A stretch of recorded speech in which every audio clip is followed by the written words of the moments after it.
my name's Teresa. I'm with the Heart of the City Festival. Wow! Wow, I've got my own fan club. Thanks, RC. It's a real pleasure to welcome you to the Carnegie Theatre here at the Heart of the City Festival. And we're at our last weekend. We've had a wonderful day here today of poetry and spoken word. We had the Muriel's Journey Poetry Prize team with some of the readers from that contest with the prize winners. And then we followed with the Sandy Cameron Memorial Writing Contest Award Ceremony. And we were pleased to congratulate some of the winners, and some are going to be reading for us tonight. And we are planning a wonderful evening, I hope. Yes, we'll have one. Yeah, I have planned a wonderful evening.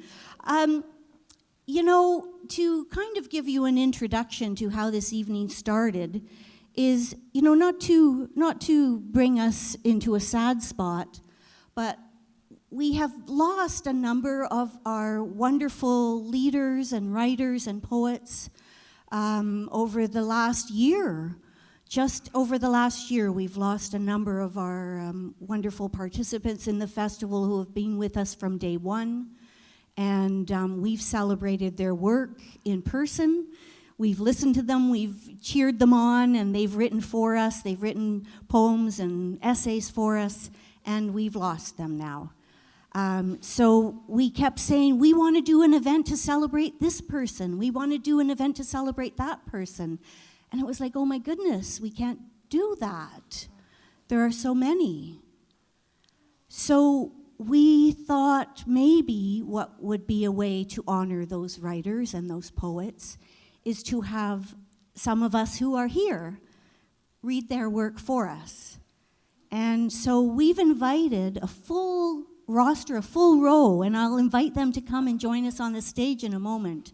But we've invited these wonderful people to come and share one piece from a writer who we are in memory of, and another piece of their own work, so they can share their own work. So we're not only honoring those writers of the past, but also our writers who are with us, and we want to celebrate their work as well. So I really am glad that you're here to share this evening with us. It's a way for us to remember people, but also to enjoy writing and poetry and our community here in the downtown Eastside. So thank you for coming, and why don't the poets and the writers, yes? You can't be, no, I would like you to come. Come as a group, come on. Come on, poets, encourage them to come up to the stage. That's right. Encourage all of the poets to come and share. All right, that's great, thank you. Some reluctant artists. You have to push them up there, come on. Thank you. Oh, and we do have an empty seat because we do have, our last poet is on his way. He'll be joining us, so we'll leave a spot empty for him. And that's this chair here, so. Find a space. No, he's got too big of a head. No. We're congratulating Gilles. He was a wonderful. You won the first prize for the essay, and was it second prize for poetry? So really, congratulations on all of your wonderful work, and congratulations on your awards. Wonderful. Yeah.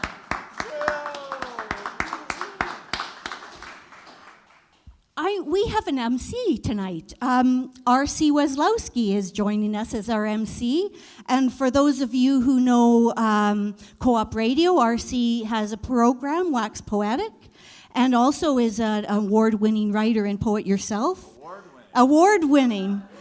And RC, you also hosted at the Downtown Eastside Writers Festival. You hosted the slam, the poetry slam, and I was here, and I thought, oh, RC did such a great job, so I've invited him to come and be our MC for the evening. So I'll pass the mic. Oh, yes, thank you for reminding me. My apologies. I'm so excited about the evening and so excited about having you all with us here in the room. We do want to acknowledge that we are on the unceded territory of the Musqueam, the Squamish, and the Tsleil-Waututh people. And we recognize that in our work, and since time immemorial, they have held the land and they will hold it for us to as long as we're here. So thank you, and thanks to the people of the land. Thanks for reminding me, RC. And RC, you ready to take the evening away? Okay, and there are refreshments. You'll be able to help yourself, and we'll let RC take the show. Thanks again. Okay. Welcome, make some noise. Thank you, Teresa. I know it's going to be a poetry show, so it doesn't mean you can be, you need to be subdued. I think that means you can be interactive and be participating in here, responding to the poems that the poets are going to be sharing from our elders and those who have passed, elders and mentors, and their work as well.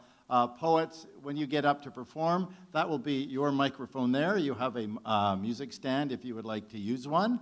I will introduce you, and then if you want to introduce the person or talk about the person that you are reading in memoriam of or in celebration of, please do that, and then you can go into their poem or their piece, whatever you're sharing with them, and then your piece afterwards. So that's kind of the way it's going to go. We will take a break after our fifth presenter this evening, and then that'll give you a chance to move around a little bit if you want to, or go get some more refreshments in the back.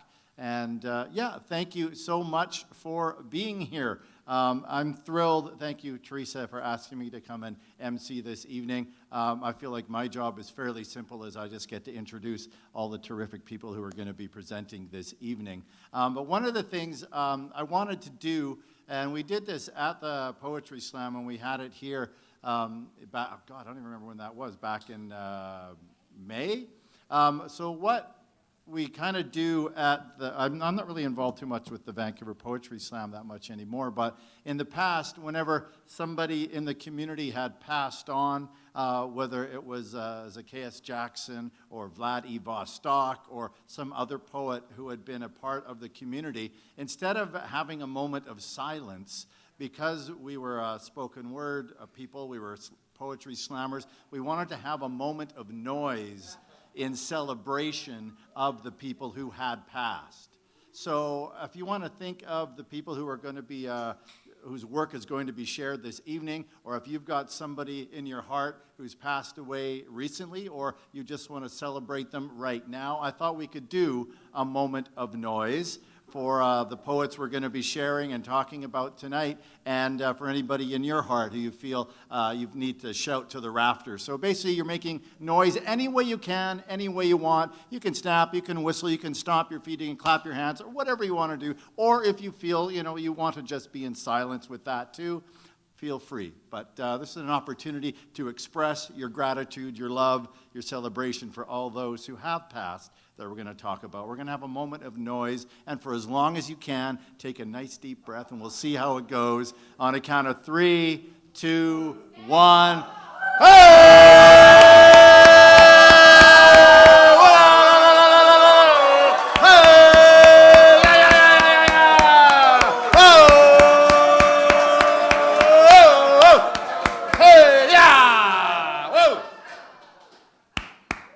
Fantastic. That'll get the cobwebs shaking all over the place. Good. I want you to keep that kind of energy for all the performers who are getting up here too. Give them lots of laser-focused energy when they're sharing their poems, and then when they're done, give them a nice, big, exuberant reward when they're finished, and thank them for getting up on stage and sharing their work and the work of the poet and or presenter or poet or storyteller or writer that, or all of those that they're going to be sharing this evening. So our first person reading today is Diane Wood. Hi, Diane. Nice to see you. Diane has published 3 anthologies of local writers: The Return of the Downtown Eastside Poets, The Soul of Vancouver, Voices from the Downtown Eastside, and Listen to Our Voices, Stories from the Carnegie Learning Center, 83 to 2018. Diane has illustrated Sandy Cameron's Animal Stories And Diane hosts a monthly open mic here at the Carnegie Center, always full of amazing surprises. The next one is coming up next week on November the 10th, Thursday, and Diane is going to read the work of Sandy Cameron and Robyn Livingstone. So please, you've done it already a little bit. Let's give a warm welcome to Diane Wood.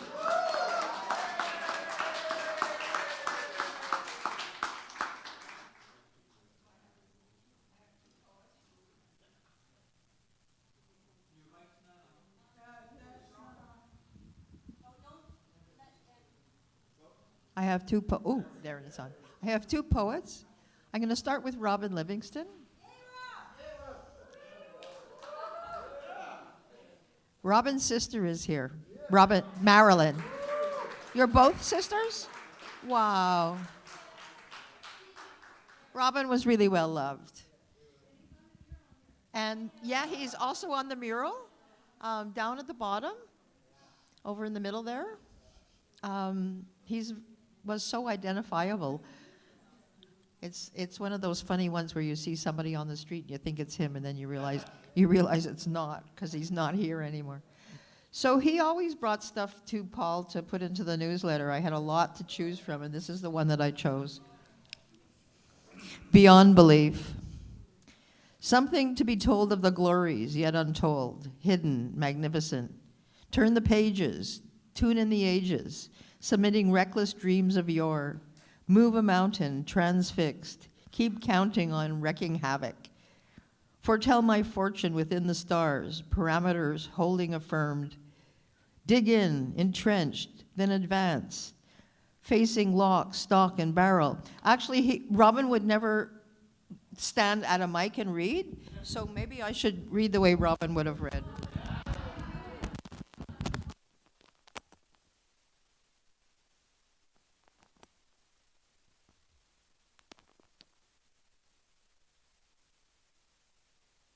Am I on? Yep. Okay.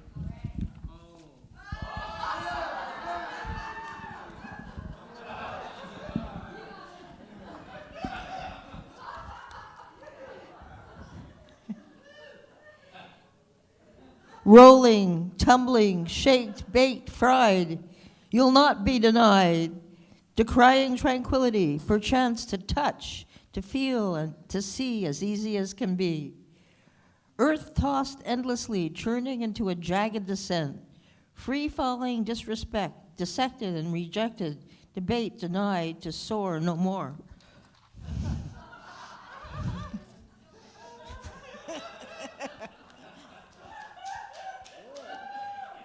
On the run, hide and seek, reading nothing benefits no one. Corroded brass ring of security and peace. Another fallen angel. Compare anomalies, metaphors. Convolution is secured by being secure, say cynics from time to time. Being extra careful and still growing weaker and weary, yet inner strength and energy persists, like a proud phoenix rising up.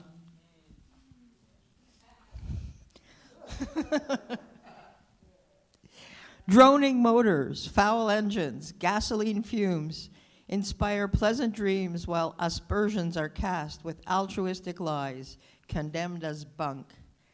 Faking high emotions that are deep within you, your goal is distant as the searing, shining, warming, growing sun, rising high inside you, and yet, as of now, totally and utterly beyond belief.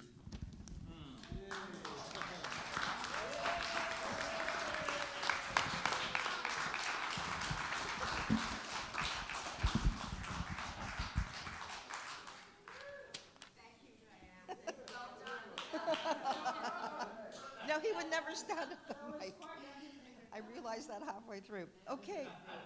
I've also been lucky enough to be asked to read some of one of Sandy Cameron's poems. And Jean was here this afternoon and went home and left me a message that she has a headache and she can't be here, but she's really glad that I'm reading Sandy's work. Can you wait till the end? Okay.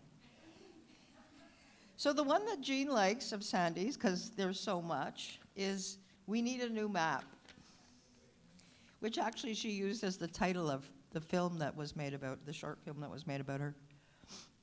The map we inherited isn't any good. The old roads mislead, and the landscape keeps changing. People are confused and drift from place to place, clothes scorched by fire, eyes red with smoke. The old map tells us to look for gold in the city, so we go to the city and find the garbage dump. We need a new map with new roads and a new destination. Some people fear a new map, and they cling to the old one like flies to flypaper. But the old map leads to pepper spray, tear gas, gulags, death camps, and the end of the world. I don't have a new map, so I write stories. The stories draw lines, dig holes, and above all, remember. Let people know who we are.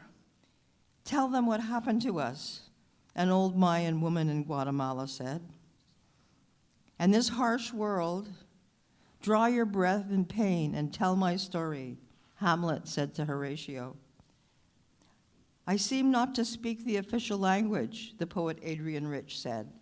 So she created an unofficial language, the language of the heart.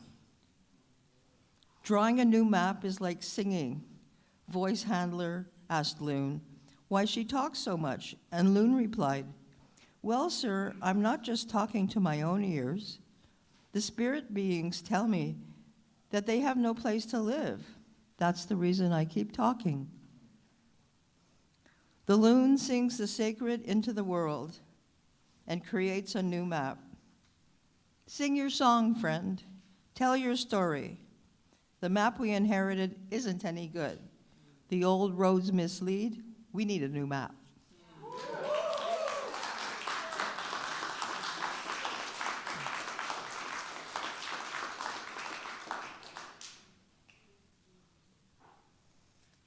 So now I get to toot my own horn for a short period of time.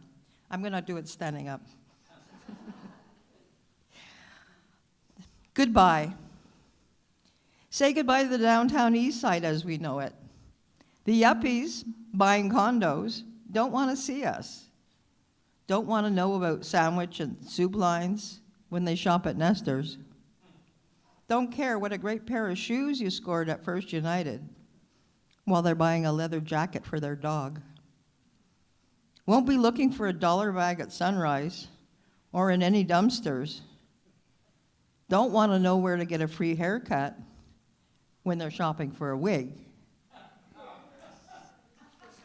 And they flinch when they see us. The people who made this community what it is, doing what we do in broad daylight. I have a second short one that I call Listen. Listen to us, to all of us who aren't trying to sell dope on the corner, who have our arms out for a handshake or a hug, not spare change. Listen to the laughter in a sunny park, the highs and hays and hellos when friends intersect, and the kisses goodbye. That's love and community. And people who look you in the eye when you pass them by. If all you hear is up, down, rigs, and threes, then you're not listening.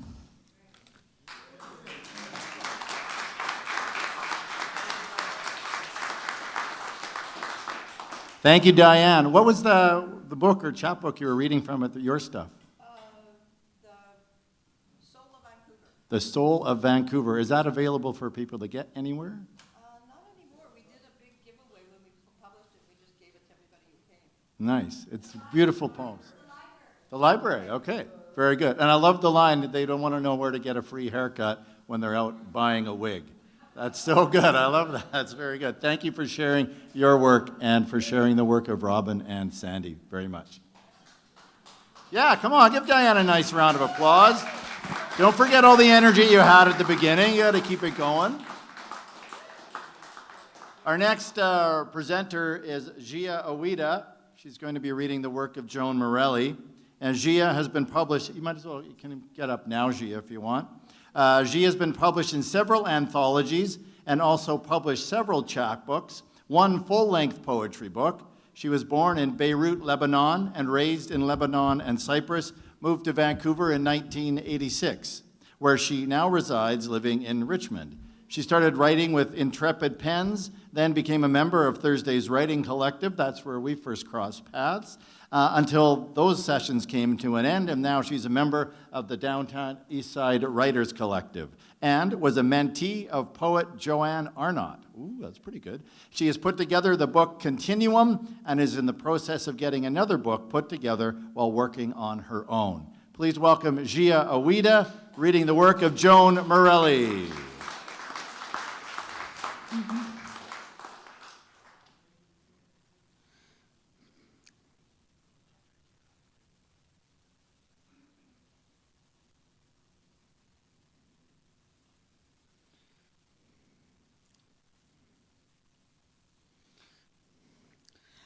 The book of Joan Morelli's I'm reading from is called Joan of Arc. So the first poem I'm going to read is Joan of Arc. No, I'm not young as spring today, but the sun still shines through gray. Sure, the body shows some sign of decay, but the mind is still capable of active play.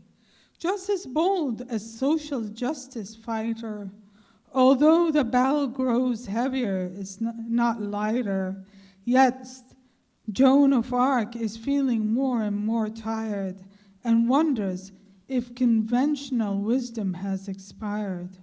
Why, oh why, is it being thrown out, replaced? My quest is to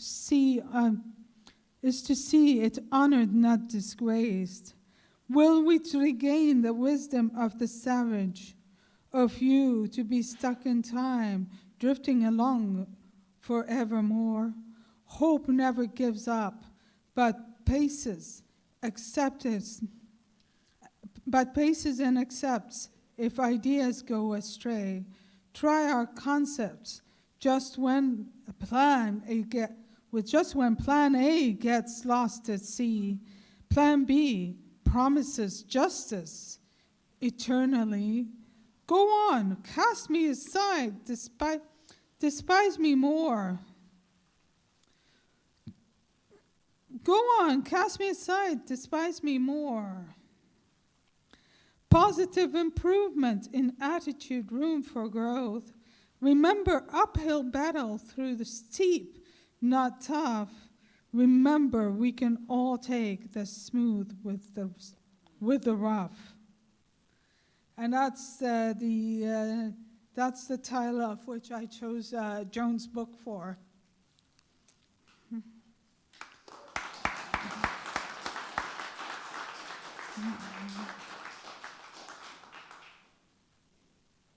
So I'm also going to read Greece Reborn in the Slums.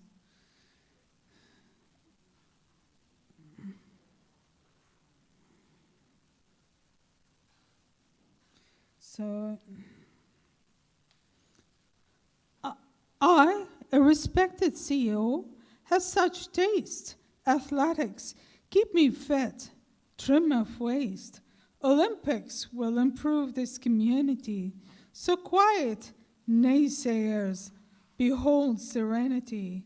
Homeless and unwashed, fray, shipped to crack. Houses out of the way. While we good people watch the sports, downtown Eastsiders are in the courts, or pushed for now to the burbs. Crack, heroin, and pot, their anger curbs. The glory of Greece still pristine, not spoiled by those so poor and mean. Canada emerges, prosperous and pure. One neat step over social manure. World-class city with corporate charm. No poor people round do us harm. Zeus will shine on us a great light once we put the disenfranchised to light.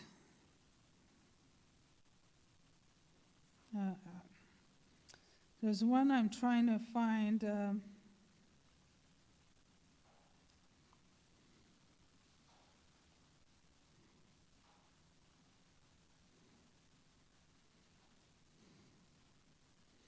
And Joan always was fond of cheese, so I'm going to read that one on substance.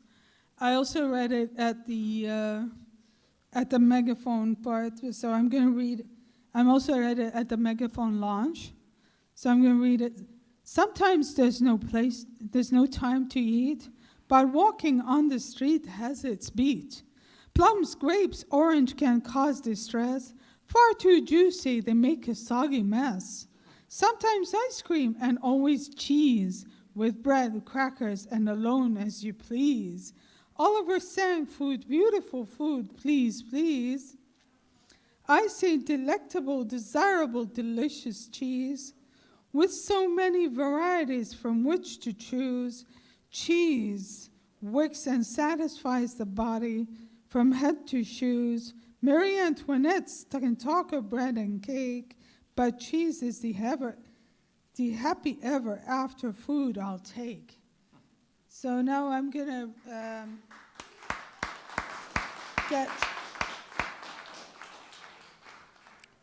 read one of my own. Just let me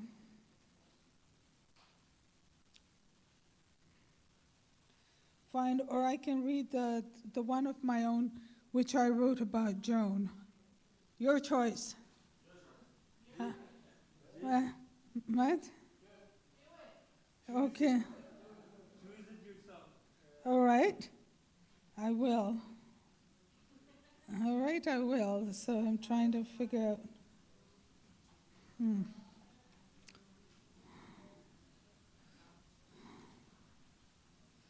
All right, I'm at harbor shores where ships dock, where sandy beaches invite swimmers, a small town resembling a country, built with houses and farms within a walking distance.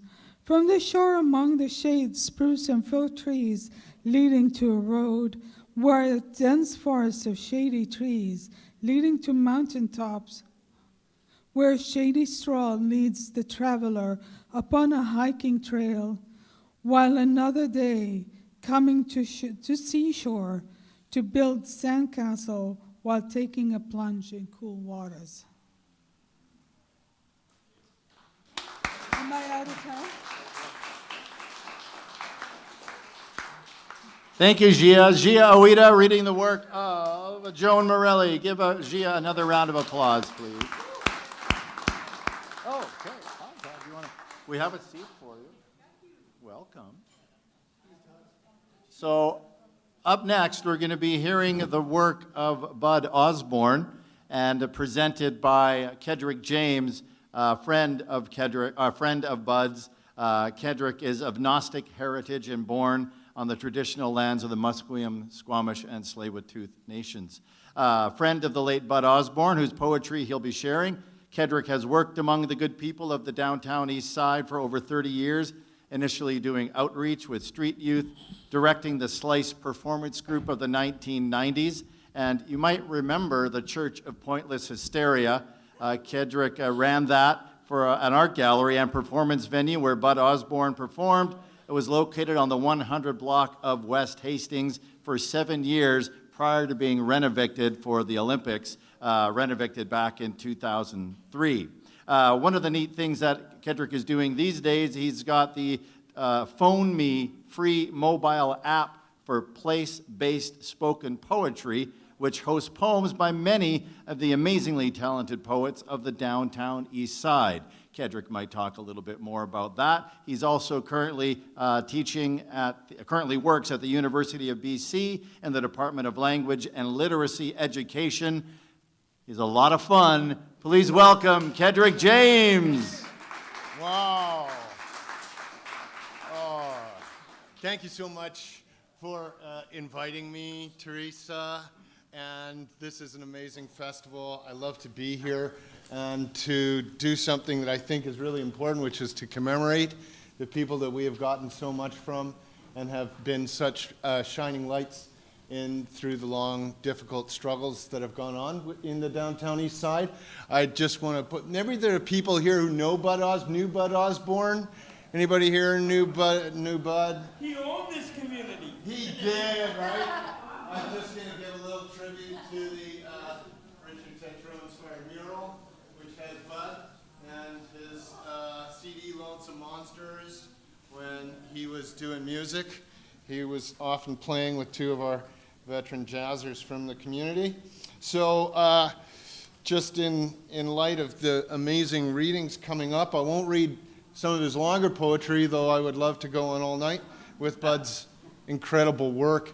The piece that I will read to you was published in 1999, and this kind of after Bud had done something I thought was always important. I heard pepper spray mentioned earlier, and one of my most fond memories of Bud Osborn was him over in Oppenheimer Park rallying the troops to go and take on Jean Chrétien when he was coming to deliver all his bad news promises over at the university. So he was incredible, inspiring speaker always. And this is one of his poems. He really, truly lived and breathed the struggles of the people and everything they deal with. So this one is called Signs of the Times. Signs of the Times. Across North America, handheld pieces of cardboard crudely lettered or painstakingly printed express the lived poetry of poverty. No home, no job, no money, no food, and name preventable diseases untreated because of inability to pay for relief, or healing signs reaching from the Atlantic to the Pacific Oceans. Please help. God bless you. Have a good day. God bless. Please help. Signs call to us, beg, plead, pray for a meager but heroic response. Give to all who ask, but they want my money for alcohol. They want my money for drugs. Give to all who ask. But there's too many of these signs that disclose and subvert by their very understatement the social extermination of human beings, their sheer physical presence, their faces, their eyes, their likeness pierce our entertainments, pierce our wastefulness, our priorities, our conscience. A blind man homeless holds a sign and sees through us so deeply and clearly we can't stand it and demand public space be made private. And these living signs driven elsewhere, anywhere, nowhere, but more bylaws, by more police. These living signs anger, they terrify because they reflect our own possibilities in this anti-human economic system. No food, no job, no money, no home. So we need more zones of exclusion, more censorship of human beings who hold these signs of the times because they hold them up for us all. Bud Osborn. The great Bud Osborn. And in the spirit of the great late Bud Osborn, I'll read one poem of mine. It's called Letter to the Minister of Wealth and Welfare.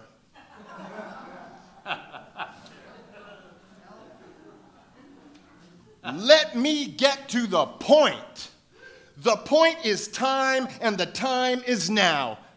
Every time the people you govern demand change, you say change takes time. But minister, for how long? For how long?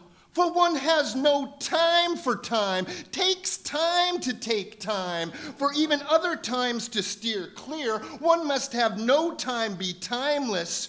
For no change times time, it equals none. No spare change and no spare time. No time to fix the flat time, the broken down time, the cracked time. Drive on. Time may be all I've got, but nothing takes more time than change. So minister, for how long? The time has come. Time has come and will not be taken. It will not wait for the proper time. That time was your time. This time is our time. Go get your children. Go get your children and hand them over. It is our duty, it is our business as your state and country. The time is now. Time will not wait for a royal commission to take its time. Time will not wait on you. Time will not wait for haute cuisine, cognac, and cigars. That's all ours or someone else's, but not yours. The lying item of time has no time to give you. You have no time for quality time, because your time is my time and my time is free time from the beat down, because I got the downbeat come down on your time. Mr. Minister, time does not believe in the next election. Time is not turning a quarterly profit. Time is downsizing. Your secretary cannot put time on hold. Too bad if you're out of time, out of tune, out of town, or out on the town. Your ministries of miseries may no longer tax the take, borrow the bread, spend the surplus. You may not change it or put it on the expense account. You may not waste one more moment of real time. Here is a fistful of real change, and it is happening without you. Thank you.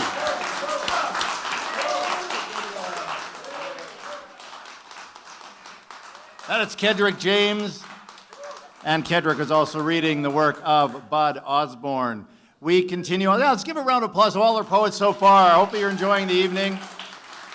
Don't forget, there are snacks and beverages in the back. Feel free to go and enjoy some of those before we get to our break. Coming up next, we've got Gilles Cyrenne reading the work of D.N. Simmers. Gilles has two bios, and one was, he said he was born 5 minutes ago.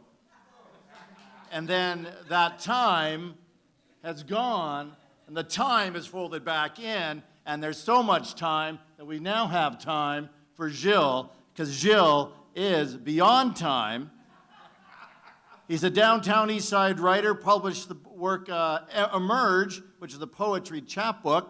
He's working on a second one. He is a founding member of the Downtown Eastside Writers Collective and coordinates its ongoing success. Absolutely. He's also a mentor for the UBC Humanities 101-201 writing program, where he teaches an 8-week course in English grammar. We're going to hear the work of D.N. Simmers and the work of the most recent award-winning poet of some time earlier today, Gilles Cyrenne.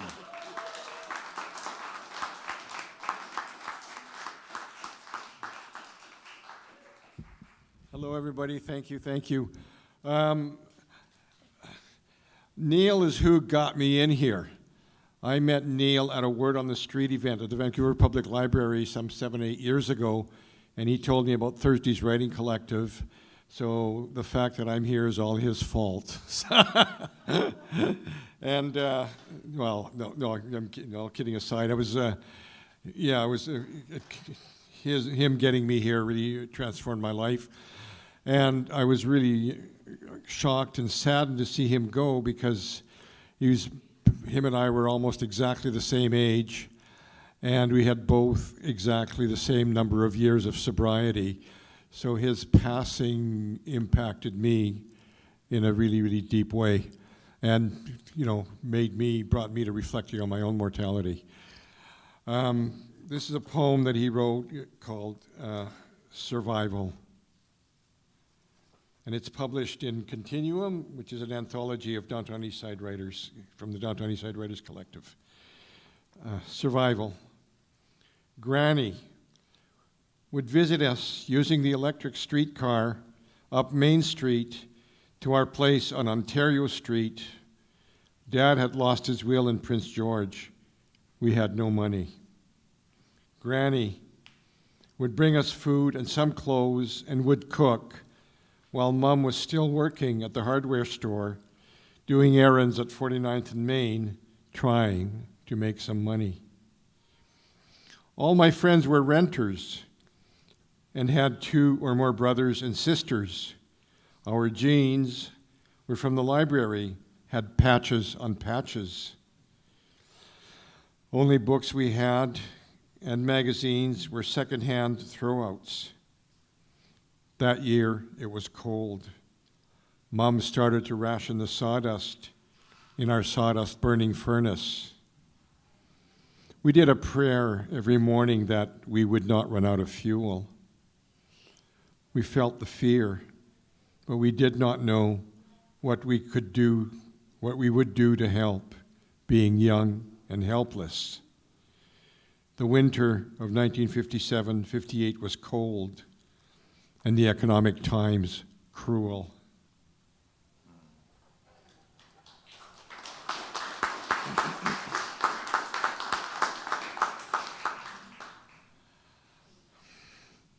This is one of my poems. I'm only going to read the first one, and it was inspired by the indigenous drumming, prayer, and dance of like 7 directions, where people pray to the 7 directions. It's called 7 Sonnets in 7 Directions, but I'm only going to read the first one. Science can be a way of forming intimacy and respect with other species that is rivaled only by the observations of traditional knowledge holders. It can be a path to kinship. That's a quote from Robyn Wald-Kimmerer in her book, Braiding Sweetgrass. East. With open hands, I greet the day. Breathe air that breathes me. I thank the sun or welcome rain. Invoke connection that lives in it and me. As sun rises, I remember birth, connection to east, wisdom of compassion. I search for peace of mind and a quiet heart that feast on abundant gifts from natural times, which reminds me of reciprocity. With interdependence, we can thrive when we return Gaia's gifts generously. Be it sun or be it rain, I pray today be free of pain. Thank you.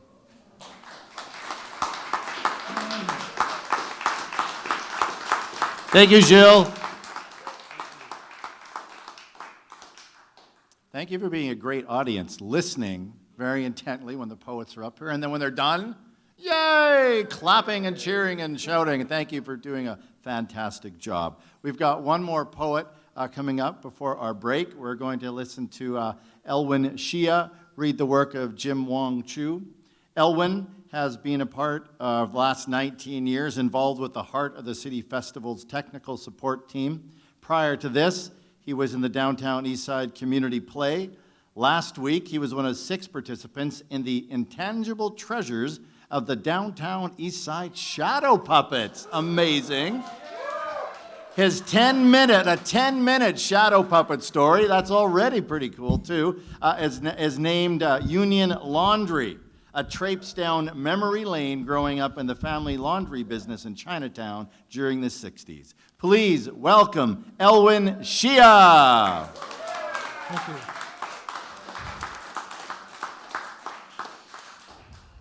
I'm always traipsing down memory lane. I'm always living in the past. That's why I work in a museum.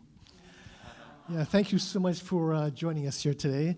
And I'm so honored have been asked to read from my old buddy Jim Wong Chu. Just a little bit of background. Jim and I go back to late 1970s. There was a program at Co-op Radio back then called Pender Guy. And as I escaped my family business at Union Laundry, I was walking down the street. I saw on this light post, you want to get into radio? You can learn radio skills. Come to this place. And so when I went to Co-op Radio, I think it was 1976 or 7, somewhere in there, and I met this person named Jim Wong Chu. And I would later learn that he was a paper son, just like the late Sid Tan. It seems like people that are so-called paper sons, they seem to have a lot of output. It's like they're on borrowed time, kind of an idea. So maybe that's their secret in having so much output. But before I read from his publication, I just wanted to let you know, for those of you that are not familiar with Jim, he in the community was known as the Moses of Chinese Canadiana. And I think a lot of where that comes from and where that stemmed from was the fact that in the olden days, the old literary establishment was, well, not very inclusionary. If you want, he can say exclusionary. And I think it was Jim's mission and purpose in life to change that, not just for the Chinese, but for many other communities as well.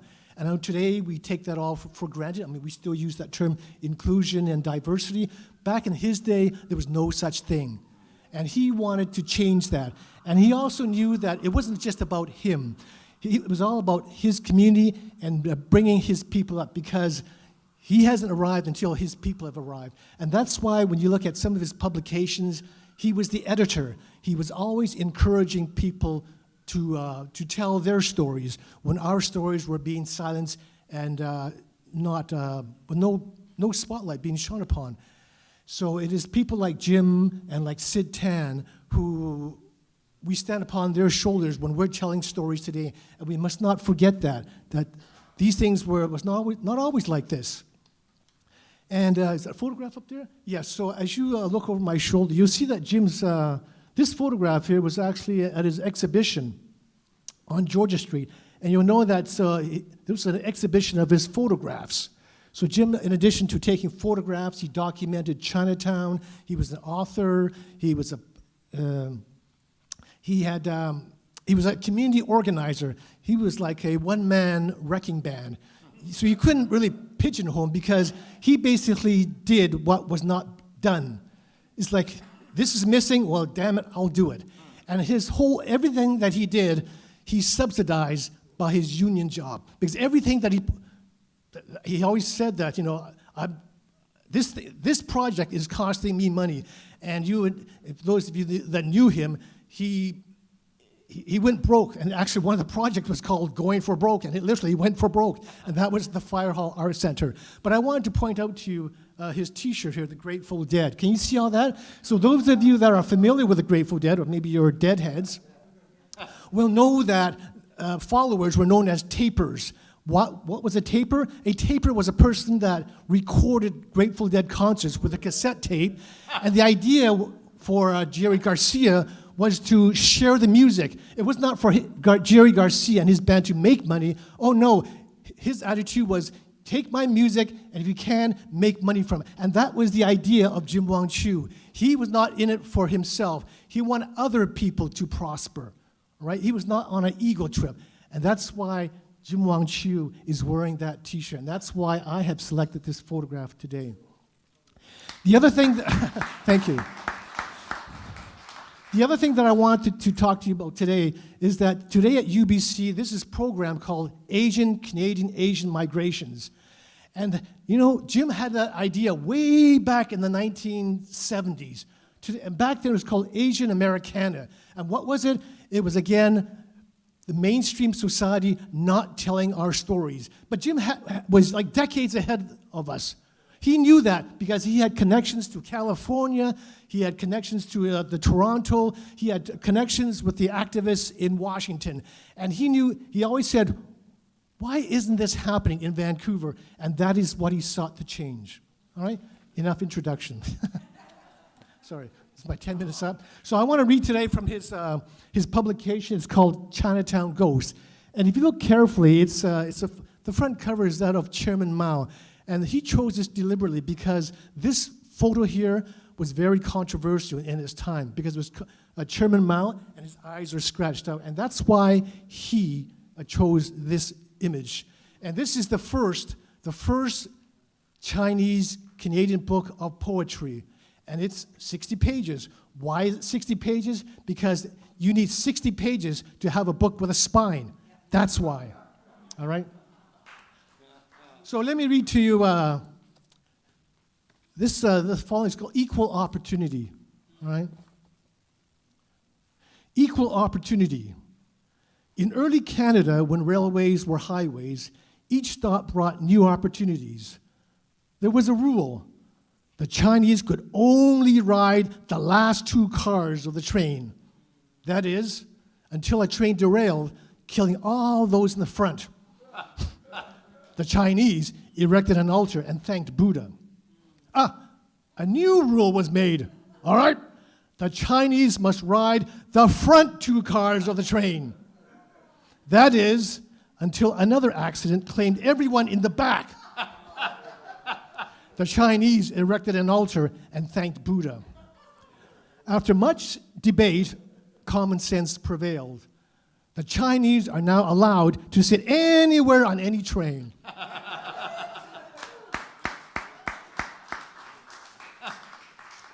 All right. This one makes me wince. So Jim Wong Chu, in some circles, he was known as Jimmy. So this one's called Jimmy the Waiter. I caught him picking his nose and flicking the snot into the cream of mushroom soup. That's for calling me a chink. I know him, and he wouldn't hurt a fly, but would think nothing of serving it up with crackers.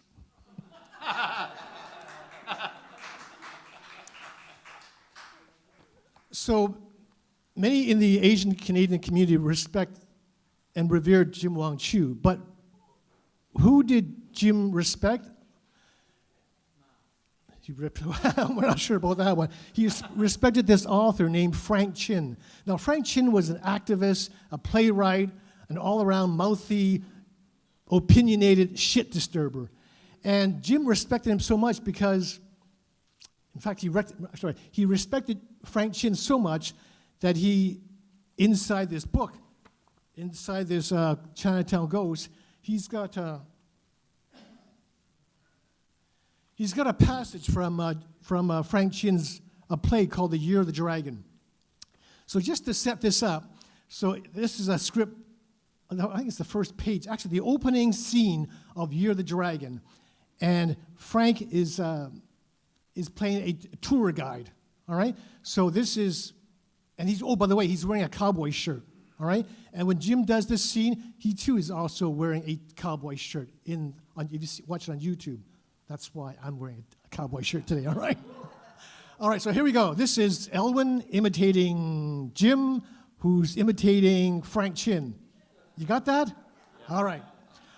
Welcome, Chinatown, folks. Ha, ha, ha, ha, ha. Happy New Year, Freddie of Ang's Chinatown Tour and Travel. We all tell Chinatown where to go.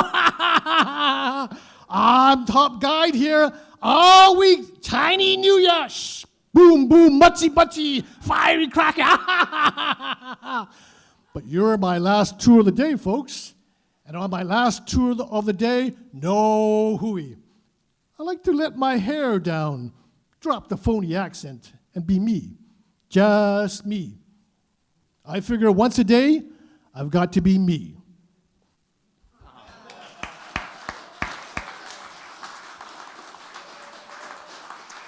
All right, I've been asked to, thank you. I've been asked to read something from my own publications. I very seldom write because I'm usually a techie sitting at the tech table, all right? So anyway, I was asked to write this several years ago from this, so I wrote a story and I wound up in this book called Chinese Laundries, Ticket to Survival in Gold Mountain. So I guess I should have divulged earlier that I grew up in the family laundry at 274 Union Street at Gore.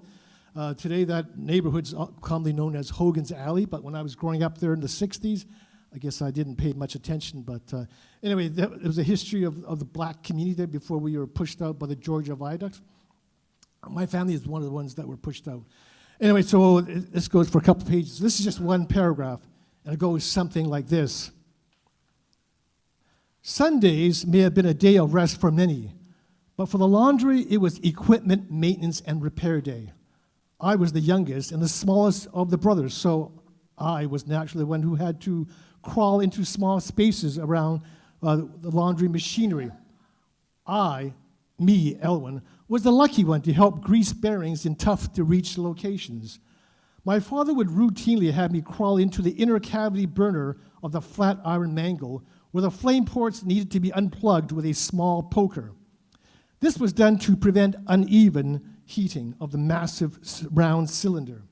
I had to twist my body into a Houdini-like contortion in order to gain access to the infernal chamber. With a flashlight in my left hand and a small poker in my right hand, my father would issue instructions from outside the infernal cavity. All right, Elwin, now move over to the next row. Keep going until you get to the very end. When you're done, we'll make a delivery to a cafe and get some free eats. These free cafes were where we wash their laundry, so we'd go through the back door of the kitchen, and my dad would talk to the cooks and the chefs and flirt with the waitresses, and that's how we would get free eats, right? My father would make full use of my agility, but I've since grown to appreciate things mechanical and electrical. I spent countless hours as a boy staring at welding flashes, as my father was handy with welding and pipe fitting.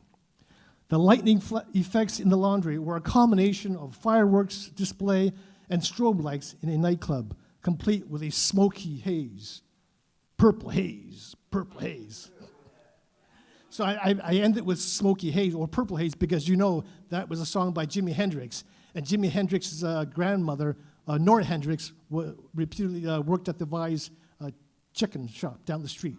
So there you go. Thank you so much.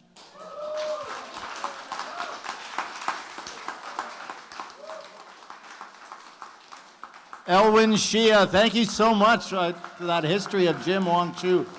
Fantastic, great stuff. I really appreciate it. And thank you again for being a great audience. That is our first half. Let's give a little bit of applause for all the poets and presenters in the start. Gilles, Kedrick, Ghia, and Diane. We're going to take about a 10-minute break. We'll come back just after 1:15, and we'll have our final 4 presenters. So please avail yourself of the treats and the drinks in the back. And yeah, we'll be back in a bit. Thank you so much for being here.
drinks and get your chairs and seats again, as we were going to be presenting some more wonderful work. So yeah, gather around, get back, finish up your conversations after the show.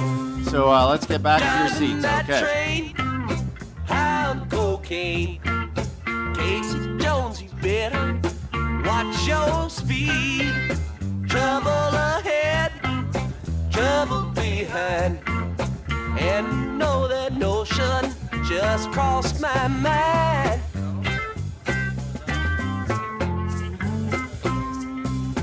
This old engine makes it on time, leaves Central Station about 8:45.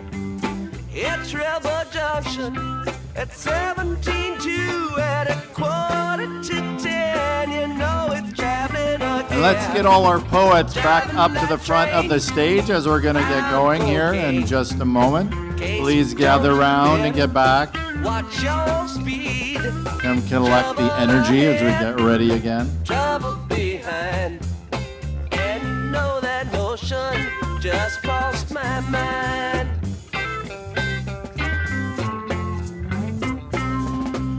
Trouble ahead, the lady in red.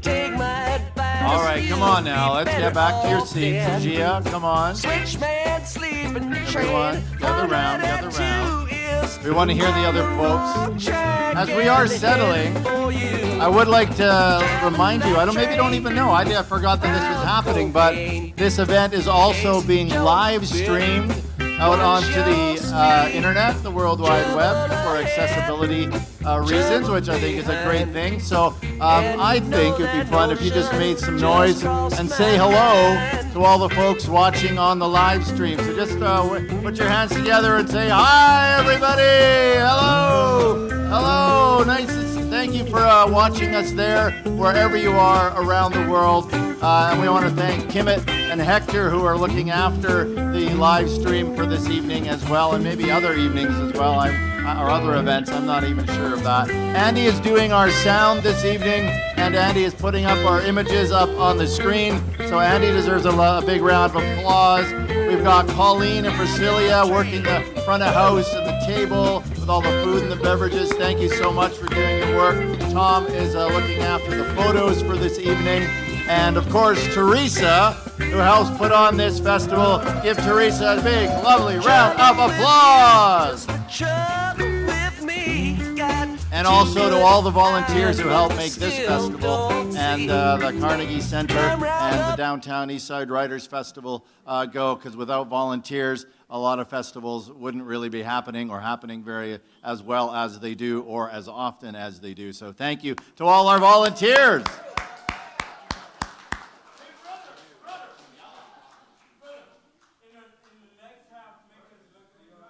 Make you look good? I don't have to do it. You're going to make yourself look good. You're too good. You're too good to not look good. So I thought we can do just a quick little thing to help us get back together, get this energy back focused up here on the stage and ready for our performers. And that's just a little call and response thing where I will say something and you say it back. And we'll just do that back and forth for about a minute or so, but it'll all gather us here. So, RC Weslowski is my name, so RC, but I'm also the MC, so I'm MC RC. So I thought we could do it this way. We could just do very simple. I will say this and then you say it back. So it's just like, MC RC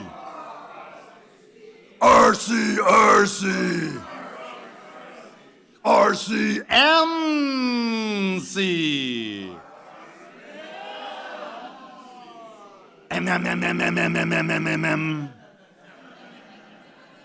C MC MC MCRC.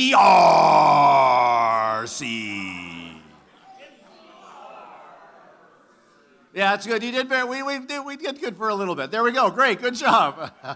Thank you. Give yourselves a round of applause. Yes, it's just together. Get us all back together again Here we are at the Carnegie Center Theater. Our first presenter in the second half is Isabella Mori. She's going to be reading the work of Muriel Marjorie. The Muriel's Prize, you may know of, is partly dedicated to Muriel. Isabella is the founder of the Muriel's Journey Poetry Prize, soon to be in its 5th year, which I think is a pretty amazing accomplishment. It celebrates the poetry, activism, and love for community of Muriel Marjorie, who was an important part of the Heart of the City Festival for many years before she began her journey into another realm, which was in November of 2018. Isabella has been connected to the downtown Eastside off and on since about 1990 and worked at and ran the Skills Connection at Strathcona Community Center from 1999 to 2005. She writes pretty much everything that's not nailed down, from tiny poems to big novels, and among other things, writes, now this is for Isabella, this part. Oh yeah, we're talking about Isabella. I thought we were talking about Muriel for a moment. I'm sorry, I got lost. Because they're both such wonderful people. Isabella writes pretty much everything that's not nailed down, from tiny poems to big novels, and among other things, writes for and co-edits Family Connections, a bi-monthly magazine about mental health and addiction. Please welcome Isabella Mori to the stage.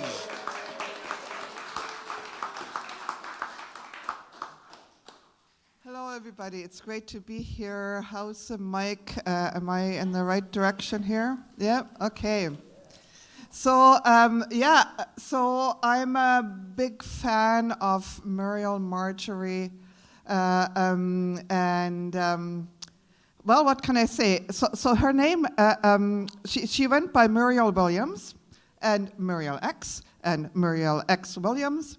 And as far as I understand, in the last years, her preferred name was Muriel Marjorie.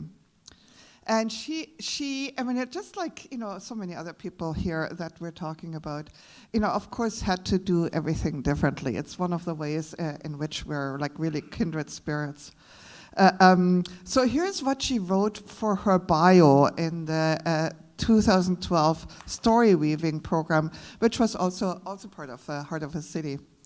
Everyone else wrote a typical bio, where are you born, what are you doing, and this is what Muriel did.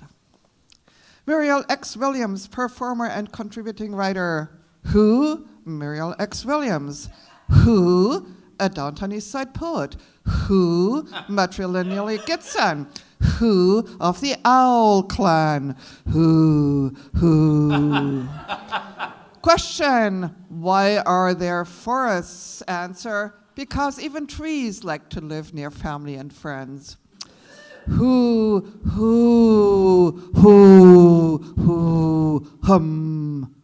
does someone give a hoot?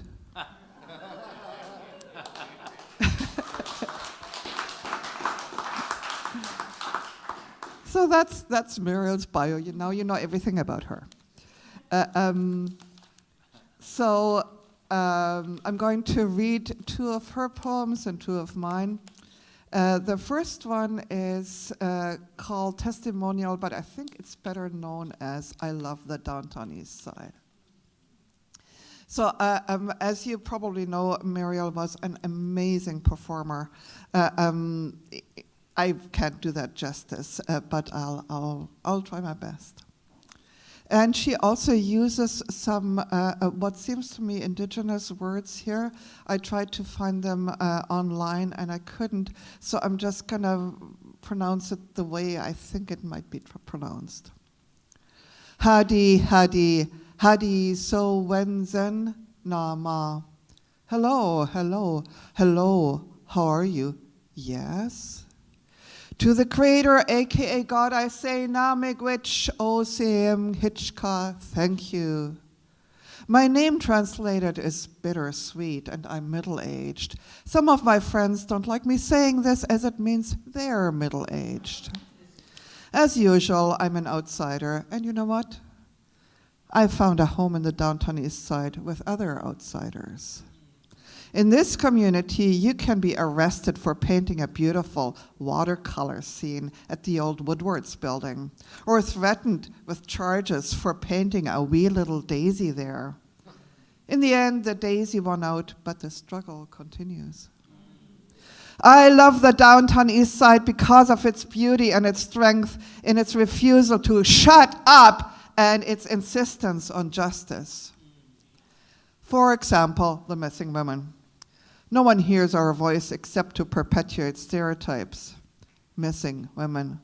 It takes a Yankee to say, serial killer. That voice is heard, ours is not.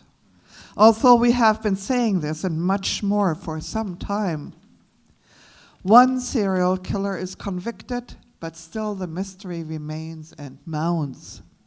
Former Lieutenant Governor Wally Opal, who insisted that an inquiry wasn't necessary, is appointed to head up said inquiry, but not to our satisfaction nor full inclusion. Comfortable women bleed for the Montreal women. They raised monies for chisels stone to sit upon at the old railway station at Terminal and Main. At Crab Park, we have a boulder, a rock. Yes. And we are strong on our insistence on justice and our refusal to be silenced, our refusal to move on, to move out, our refusal to be pushed aside. We claim our right to remain. I love this community because it's beauty. It sees beauty, value, and worth in those who have been deleted as human beings. I need this community where the Spirit is calling because it gives me strength and sees my worth. Namigwech, OCM, Hitchka. Thank you.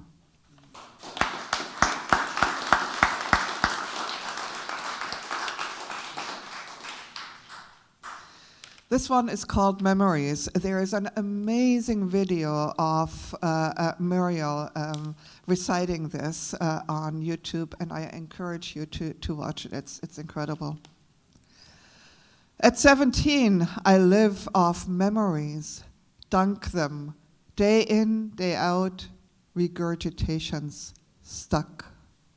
1 year, a prison of sorts, freedom. I ran away. I left. It's memories, memories that keep me sane.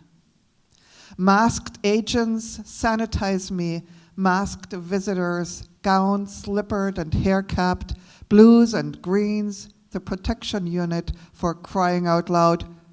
Not a peep from me, keeping it silent, keeping it together, believing I'll waltz out of here any day now. Silence, zippering my mind, shut, guttural. My fingers force my eyes open. I can see butchers read my flank, large portions of my body, my cheek, my eyes, tiny slits in a big pumpkin head, she said. I'm looking at the positive, going over to the others, adjusting beds of the 7 of us. I'm the last to exit, drivers first, hand-sized memory, now pregnant and driving. 2 best friends and drivers, flown to big city burn unit, out at halftime. What am I still doing here? Visions of me hitchhiking, going there too, getting out, getting on. Plans, I got plans. This holding pattern is no good. Staying focused. School, I'll be out this term, they said. They don't know what they're doing. Who's my advocate? A homeless pregnant 16, a new juvenile delinquent of 14, a friend 15, I met on the inside playing hooky, alone and proud. School's not doing it. Focus, focus, focus. I'm not.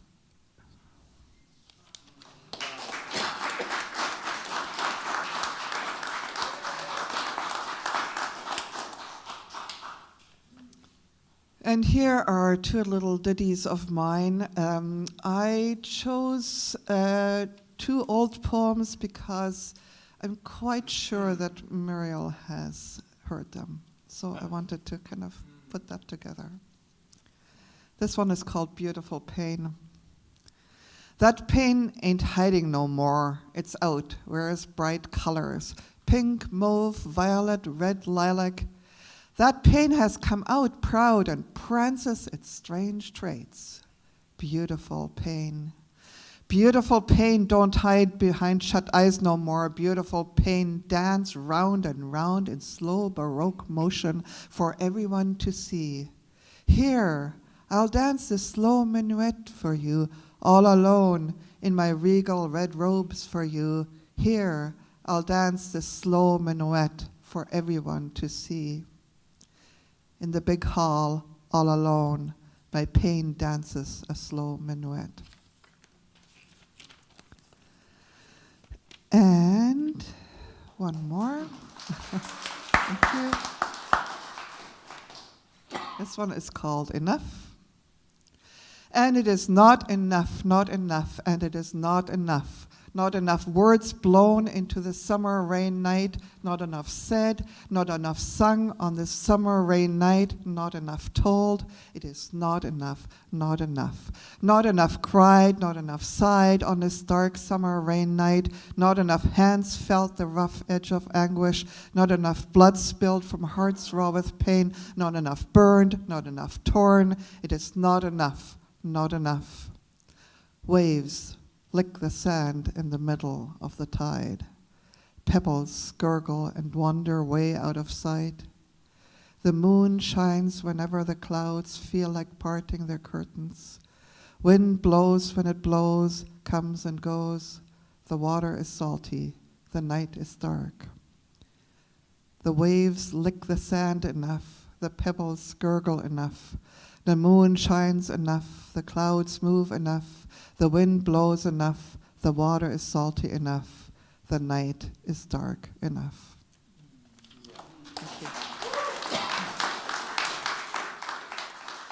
Thank you, Isabella. Another round, please. Keep your noise going for Isabella.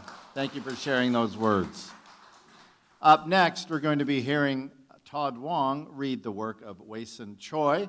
Todd, whose ancestral name is Wong Chi in the Cantonese language of his ancestors, who came as pioneers to Turtle Island in the 1890s and settled in Saltwater City, as Vancouver was then known to the Chinese language community. His given name is Todd Wong, also known as Toddish McWong, creator of Gung Haggis Fat Choi Robbie Burns Chinese New Year Dinner, which he's hosted in Chinatown since 2005. He's also president of the Asian Canadian Writers Workshop, and they have supported the work of Wayson Choy in 2002 for the One Book One Vancouver program at the Vancouver Public Library, and also the creation of the Project Bookmark Canada plaque on the corner of Pender and Gore in Vancouver in 2012. Please welcome Todd Wong to the stage. Hello there. So, I also work for the Vancouver Public Library, but that's not why I'm here, okay? And I was just thinking, why am I here? And I've also been a board member for Vancouver Moving Theatre. Maybe you saw me here with my accordion before as part of the Squeeze Box Circle. Maybe, if you're old enough, you might have seen my mom working when this building was a library. Yeah, before I was born, back in the 50s, I think it was when they moved to 750 Burrard Street. But how many people here actually met Wayson Choy when he was living here? Few people. Okay. So Larry Wong tells me that he and Wayson used to run down Pender Street, knock on the door, go in to see Roy Ma at Chinatown News, and bug him. They were afraid of him. If you know the plaque that we have for Wayson over in the corner of Gore, how many people have read the plaque? Okay, so you know that the book came from Wayson Choy's book, Jade Peony, which was the One Book, One Vancouver choice, the inaugural choice of the program at the Vancouver Public Library. And at the end of that year, we gave away about 1,000 copies of that book. Anybody get some? I got 3 left. But that was wonderful. And since Wayson lives in Toronto, or he did for a while, until he passed recently, we used to have Wayson come out for different festivals, events, things like that. And he never wrote Jade Peony until I think it was 1996. Years after he'd gone to UBC, creative writing, and they told, when you're writing, they tell you, write about your experience. Wayson wrote about growing up in Chinatown and everything like that, and they said, it's not that Canadian. Yeah. So guess where it was? He wrote Jade Peony as a short story. It ended up in, I think, a magazine. And then Jim Wong Chu came to the rescue, and he put it in the first anthology of Chinese Canadian writing, Many Mouth Words. I'm also a disciple of Jim. He recruited me into Asian Canadian Writers Workshop, and we got involved with One Book, One Vancouver program. We also got involved with the Project Bookmark Canada program. So I'm going to read to you part of that plaque. And I had my book bookmarked, and somehow it got lost on the way here. So I went over there, and I took pictures of it. Yeah. So I'm going to read it to you so you can go and read it yourself. Okay, so just imagine us all sitting there, standing there with Wayson actually reading it and just looking across the corner, the building where he used to have Chinese school. And he actually shared a story, how he tried to burn it down one time. So imagine little Wayson running around. So he writes, Liang and I used to like sniffing the smell, of the picture. Used to like sniffing the smell of the dry cleaning chemicals mixed with the boats of cloth and the bags of material lying everywhere around Ji Suk's shop. And we had fun watching the long blasts of steam shoot into the air as we threw handkerchief-sized rags at the machine, and they rose like kites against the large picture window. Sometimes Liang and I just sat mesmerized, looking at the fire, a ring beneath the water heater tank in the corner of the room. Suk could make the flames dance up and down and hiss at will. But now I was 12 years old, too tall and grown up to be patted on the head by Ji Suk. And this cheerful greeting, I shook his hand and stood patiently while he expertly checked the inside of the coat, now lined with the navy-dyed cotton twill. Po, grandmother, insisted was best for long-lasting wear. Good job, the tailor said, and quickly threw the coat over my shoulder and brushed over it, dusting away loose threads. At last, Ji Suk raised the garment onto the massive steam-pressing machine that he worked with the wide foot pedal.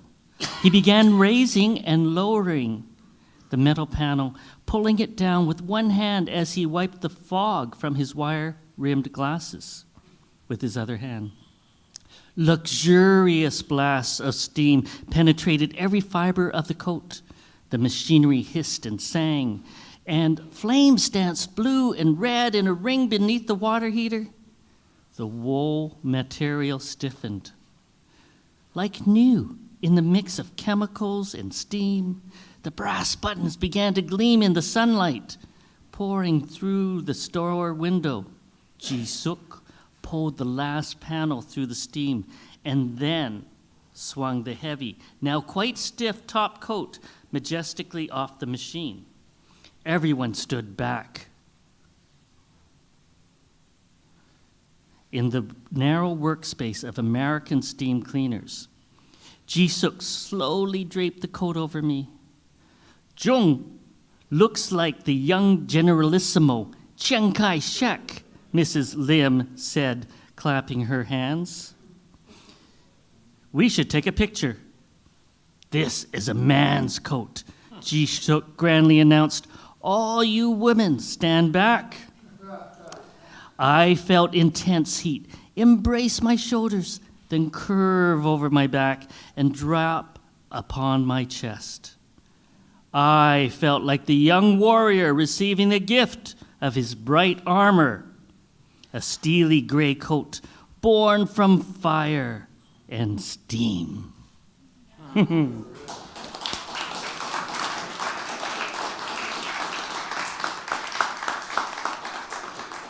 It was a fun day when we had Wayson over here, and then we went and had a dinner tribute, I think, for raising the money. Do you remember? Yeah. Raising the money, and that was amazing. We had Miranda Hill, creator of Project Bookmark Canada, and her husband, Lawrence Hill. So might know Lawrence, writer of the Book of Negroes. If not, go to your library and get it. I'm going to read now from All That Matters. So this was a continuation of the story of, who was it? The characters, Kim, the first son. And this book was a Giller Prize finalist. So it's amazing, the writers and the stories that we create here. Madeline Teen also grew up on Hastings Street. So if this is East Hastings, West Hastings, she lived near far East Hastings by PNE. That's where I work, at the Hastings Branch Library. So here we go. In 1928, when I was over 5.5, 6 in Chinese years, and could help father put away his shoes and stand tiptoe high up on a stool to hang up his coat on the hall hook in our Kiefer Street house, and even help Popo, grandmother, in the kitchen by using a wooden box to reach the lowest pantry shelf, the news came at last that Guy Mu was arriving from Hong Kong in 3 weeks on the Empress of Asia. That's aunt, right? Guy Mu? Yeah. One of the aunts, because I had been attending a kindergarten class in the United Church basement on Dunlevy and could now speak English sentences. At least I could speak better than half the children there who spoke no English at all. Some jabbered away in some mysterious languages that even Miss Lowe's best English could not reach them with the simplest of requests like, sit down. Their broad faces would turn away until she gestured at her own bum, wiggled, and then sat down. We all sat down. I had told our neighbor's boy, Jack O'Connor, that my new mother was coming to stay with us. Jack was bigger than me, but I didn't think he was as smart. He couldn't speak a word of Chinese. What's wrong with your old mother? I knew he meant my pawpaw, my grandmother. I have new mother, I said. His blue eyes said, so what? I didn't know why he wasn't impressed. He himself had only one mother to talk about. You're a big fat liar, he said. I told Pawpaw that Jack wouldn't believe that stepmother was coming. What? Pawpaw was shocked that I had mentioned anything to our neighbor's boy. She barely acknowledged the O'Connors' existence, largely barely recognized any of the other pale-skinned outsiders' existence. Yep. The Lo Fan, Lo Fan that shared the ragged Kiefer Street boundaries of our ghettoed Chinatown. To her old China eyes, they were all the same. White barbarian ghosts with big noses and funny names like Okana. The wives of the Tong elders had told her the history of white brutes in 1907, yanking the braided queues of their first elders and kicking them down Hastings Street. Their white hands bashing Chinese heads and tearing down the shops and laundries of Chinatown. She also knew the kindness of some white faces, of those who tended the sick of Chinatown, but they were church people, like the China Mission House Lo Fan, a rare breed of white foreigners who could sometimes speak perfect Cantonese. Then there were others. So many of them in China, those white foreigners selling opium and taking away Chinese territory. It was a history that Paul tried to pass along to me. I listened, but still could not see anything bad in the Lo Fan that came to my way in kindergarten. Even Paul relented and thought Lo Fan Jack could play with me. She had accepted that children were not yet like their parents and would soon grow up and prove their roots to be from one or another kind of tree. White come from white tree, Paul warned me. Chinese come from Chinese tree. White belong to white tree, third uncle explained. Chinese belong Chinese. He also told me about cherries belonging to cherry trees and orange to orange trees. Now I looked carefully at Jack's mother and father. I decided Jack's mother belonged to a bitter tree. Thin-lipped Mrs. O'Connor rarely smiled, but Mr. O'Connor would at least try something about the weather. If they happened to meet, both our fathers would smile and tip up their hats, and that for a few moments. They must have come from the same tree. Looks like rain, Mr. O'Connor would say. Yes, yes, Father would answer. Rain like yesterday. Courtney mattered. Father told me, after all, our neighbors were here long before we Chinese moved up this far east on Kiefer. All these rows of pine box houses, Father explained, were built by white carpenters. He had been reading picture books about Vancouver and showed me the funny people in cowboy hats. I wore a cowboy hat today.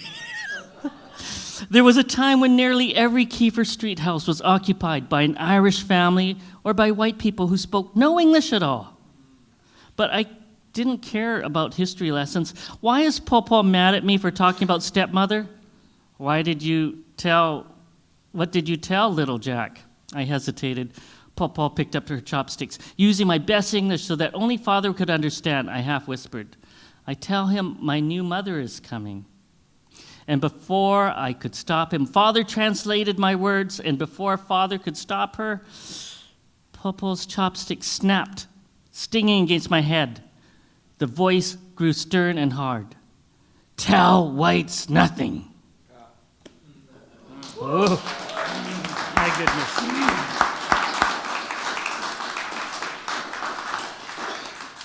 I just picked that because it mentioned Kiefer Street and all the little places that we can go to. So that's how I sort of grew up as well. And my girlfriend, I admit, is white. And actually her grandmother, was one of the white nurses that came from St. Joseph's Hospital, known as the Chinese hospital back then. My great-great-grandfather was one of the Chinese ministers up at Dunlevy Street at the Chinese United Church. So I'm just going to finish quickly. Can I read a poem? We're good? Okay. So if you Google my name, Todd Wong, and the word poem, this comes up. If you walk to the staircase over here, you see a whole bunch of stained glass windows, Robbie Burns. So I do organize a Robbie Burns Chinese New Year dinner. We put haggis into the deep-fried wonton. And it was Sid Chow Tan who helped me take the haggis into Newtown Bakery and asked them to stick it in the wonton. And yep, and we took that over and gave it to Sheila Rogers that day when they were having Sounds Like Canada celebration party for coming to Vancouver. So What is Gung Haggis Fat Choi? This is a poem I wrote back then, and Jim and I would sometimes read it together. It is the intersection of Chinese and Scottish cultures.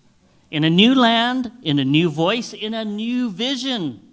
It is Gung Hei Fat Choi, the traditional Chinese New Year greeting meaning longevity and fortune. It is Robbie Burns Day, the celebration of the Scottish poet Robbie Burns and all things Scottish, including the national dish of haggis. Oatmeal and sheep organs mixed together and cooked in the stomach lining of a sheep, just like some perverse mix of multiculturalism, reconstructed, reconstituted, regurgitated. Gung Haggis Fat Choi. The Chinese called this land Gumsan, Gold Mountain, and the Scots gave it the name of Nova Scotia. Westerners became Easterners. The Far East becomes the Far West. Gung Haggis Fat Choi. It is the play on words. It is the play on cultures. It is the play of time and space. And it is simply the play of Canadians. Gung Haggis Fat Choi. Something old, something new, something borrowed, something brewed. Thank you all. Time. Thank you, Todd. Todd Wong. Reminiscing and reading the work of Wayson Choy.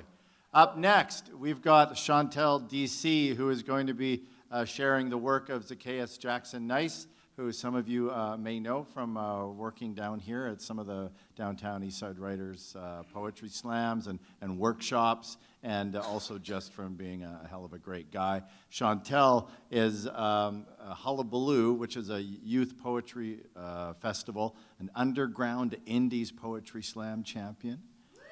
Shauntelle was on the 2019 Victoria Poetry Slam team that went to the Canadian Festival of Spoken Word and finished 8th in the country.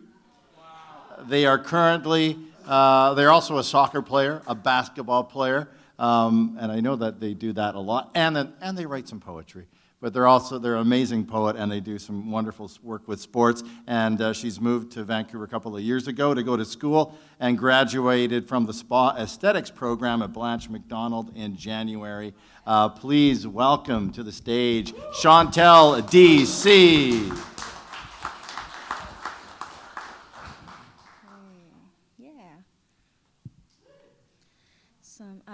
Uklak sish hoop kosta shkriat soup siatit lakongan mamachni Shauntelle. Hello everyone, my name is Shauntelle Dick-Charleson. That was my gifted name at birth. My other gifted name comes from Heshkwit, and that is on my mother's side. And my name loosely translates into sunrise, which my late great-grandmother gave me, and I share that name with her. And then my other gifted name is Siethiet, which I share with my older sister. It's a younger sister and older sister name, so her name is Thiethiet, which means big sister. And that comes from the Sartlip area on my father's side. And yeah, so I'm here to do some poetry. I'm gonna start off with one of Zaccheus's, I'll start off with his poem called Invecta, yeah. I would call all the world's water traitor, for the way her body brought the traders a fur, a flesh of Black Hills gold, holding butterfly nets woven of heartstrings so cold they were able to freeze. And then capture my nation's breezes, kidnap the Blackfoot nut pea, whitewash replaced with half-scalp war-painted Jesus. A strangled slit-throat Caesar, unable to say "et tu brute," he simply mouthed the words O and K. And as the days stray, bullets pulled stars from the sky. Through bubble wrap to newborn darkness, I see the midnight in them, and the moon in the noon is me. But now bright minds' lights have ruined the moon like the whites wounded me. They pruned our freedom.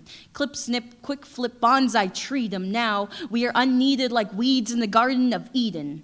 But me, I ain't never seen a field of dandelions trying to grow into roses. God knows Columbus need no Moses to split the sea of my red people. He knew enough to just trust in the strength of the steeple and the breadth and length of cathedrals. God's gospel gloss needles, force-feeding Canaan to pre-bleeding. crimson Indian summer evenings, leaving me grieving that even as we speak our spoken words, these thieves are still weaving history through tree trunks, searching for reasons to clear cut the psyche.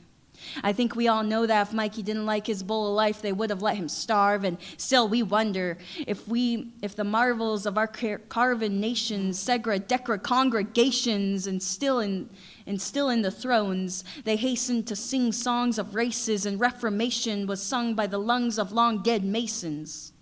So if here's the place and now's the time, you run your race, and you run your race while I fast for mine.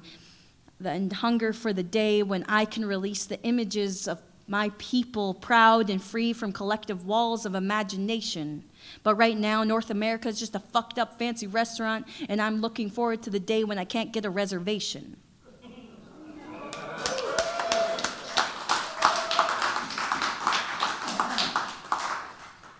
It took me about an hour trying to transcribe all of his words from a YouTube video.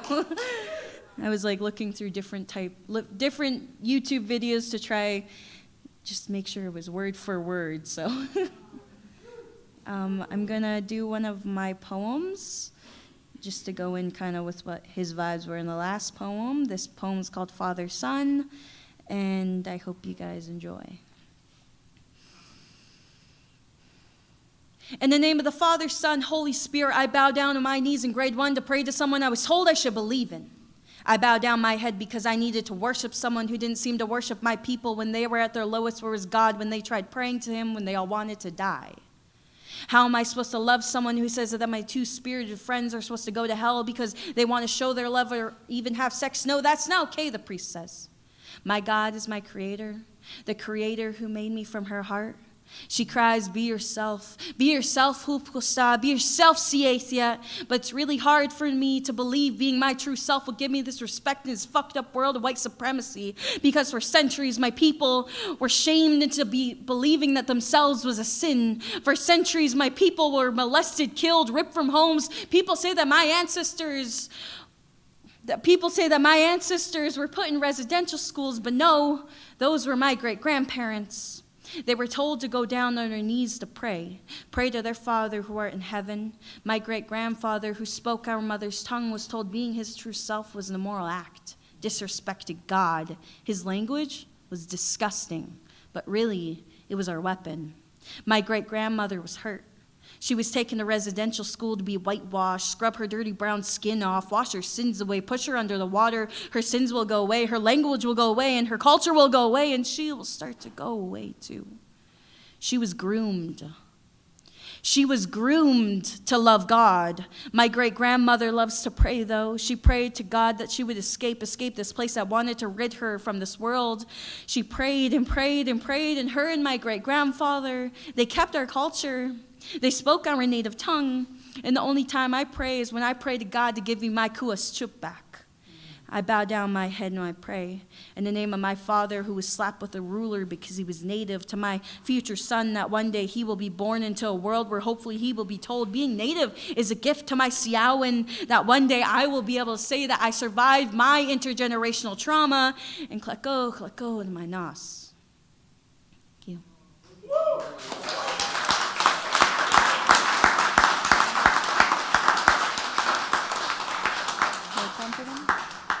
Okay, I have one more poem. This one's pretty new, actually. This one's dedicated to my grandparents and my father and myself and my people. I sit with my dad's father, telling him I do poetry now. I sit with my grandpa, and he tears up listening to my new poem. I sit with my grandpa, who tells me he did poetry in residential school. I sit with my grandpa, not knowing that he did poetry. I sit with my grandpa, tearing up, telling me that the priest didn't believe that it was his own words he wrote, and he just copied it from a book, they said. He got hurt afterwards. I sit with my grandpa from my mom's side, and he tells me that he remembers finding the graves behind the school, thinking nothing of it. But in the present day, he starts to get angry and sad and says, there aren't supposed to be graves behind schools, are there? And he doesn't know what to say after that. We just sit in silence. I sit with my grandma, and she tells me that she remembers how hungry she used to be, how gross the food was, if you can even call it that, she says. I sit with my grandparents who survived. I sit with my dad who tells me about how the nuns and priests used to hit him with a wooden ruler because he was Native after school. I sit with myself, remember being poked with a stick on a school field trip and the kid telling me, ew, you're Native, when I was only 9. I sit with my thoughts and cry. I cry thinking about how so many of my people, so many of my own family members were hurt. My own grandfathers, my own grandma, my own dad, me, because we were Native. I still can't quite comprehend why this has happened to us. Why us? And I grieve. I grieve thinking I sit and listen to these devastating stories through so many walks of life. I'm tired of sitting. I need to stand up. I stand up now. I tell the truth of my great-grandparents, the truth of my grandparents, my parents, and myself. I need to tell this truth. I need to tell you these stories because who will? When I was in high school, I wasn't taught about residential schools, but I was taught someone else's history. I wasn't taught about what had really happened in residential schools until I got to grade 12, but I already knew what had happened then.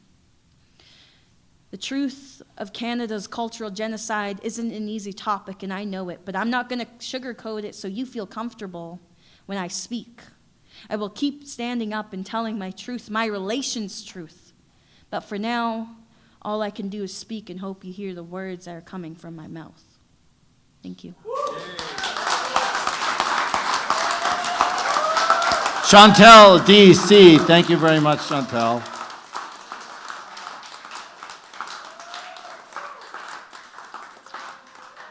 And what Shauntelle had to do, I don't know if that was clear, to read Zaccheus' poem, is that she had to go and transcribe, watch some of his videos and transcribe it so she could read it this evening, because none of Zaccheus' poems, there's hundreds of them up on YouTube. If you go to the Vancouver Poetry Slam YouTube channel, you can find lots of poems from Zaccheus, but they were never put down really into paper. He wrote a lot of them in his mind, and he memorized them, and they were not often collected and kept onto paper. But one of the thank you so much for transcribing that piece.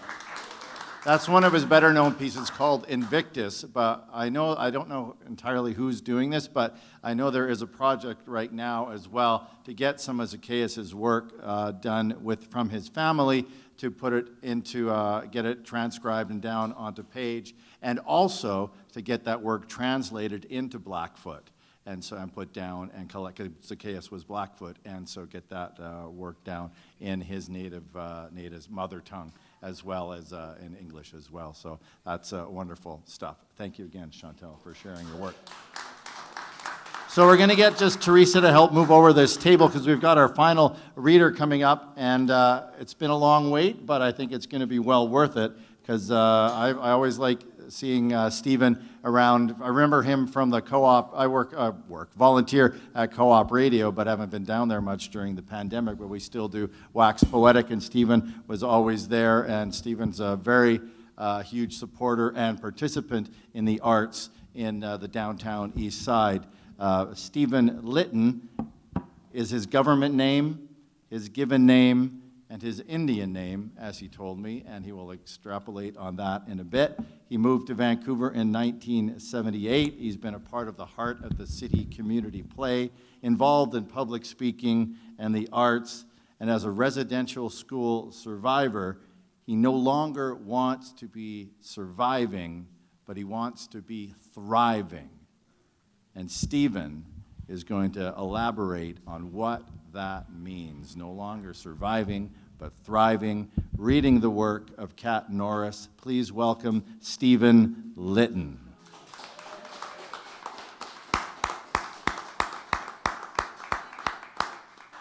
Keep it going, make some noise. Our final poet this evening, Stephen. Got it all set up for him. Take us out with a bang. I know you're going to do it.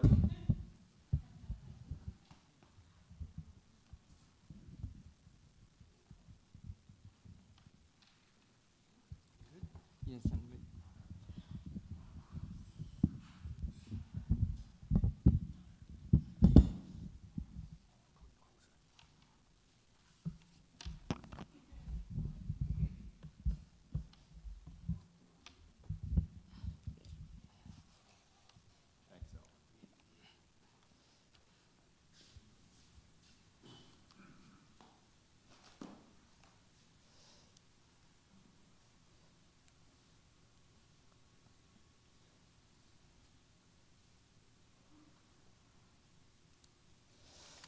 Good afternoon, good evening, ladies and gentlemen. Thank you for staying. Thank you for embarking on this journey with us.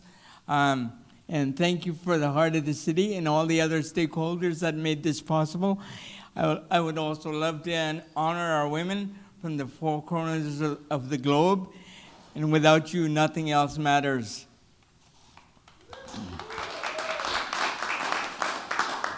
I would also love to state that when I came into this room,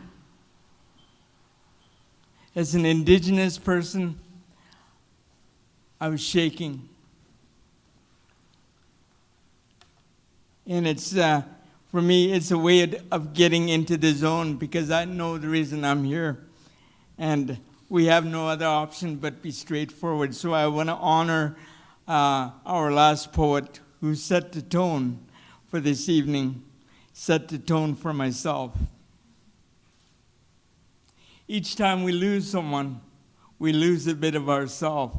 That's more so, that's for everybody, from every nation. And when we lose someone within our community, especially the Indigenous community, we lose a bit of history. We never really get their stories. We never get to know who they are.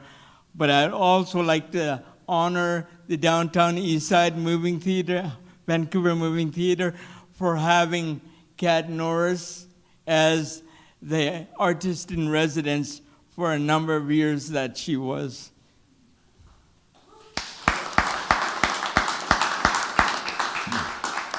So I also wanted to state that,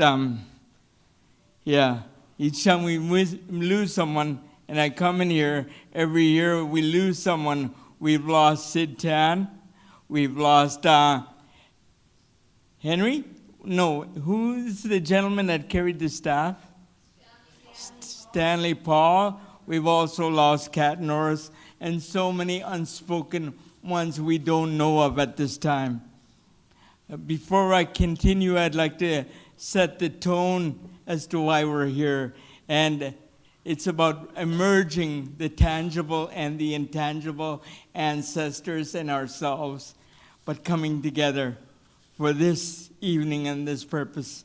So if you would indulge with me, close your eyes, I'll take you on a journey.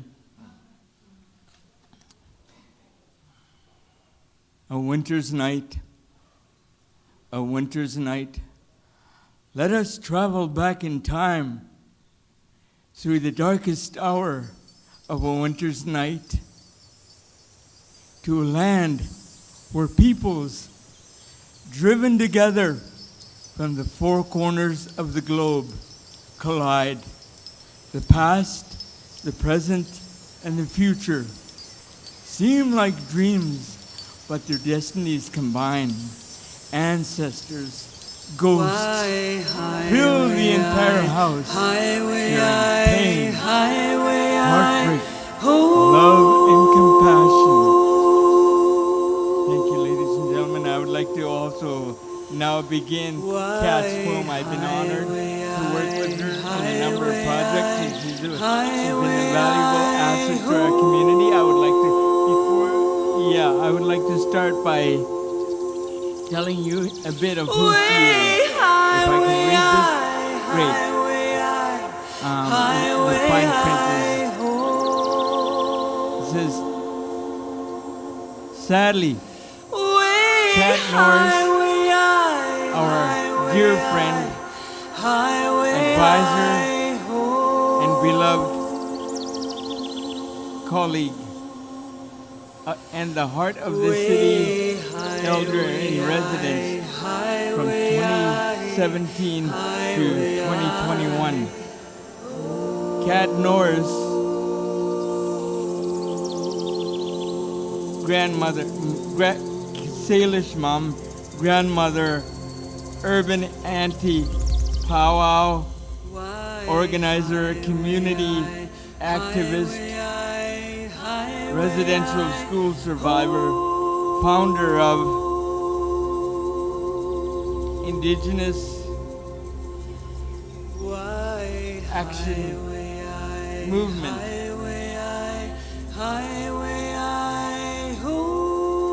Co-founder of Vancouver's first Aboriginal Day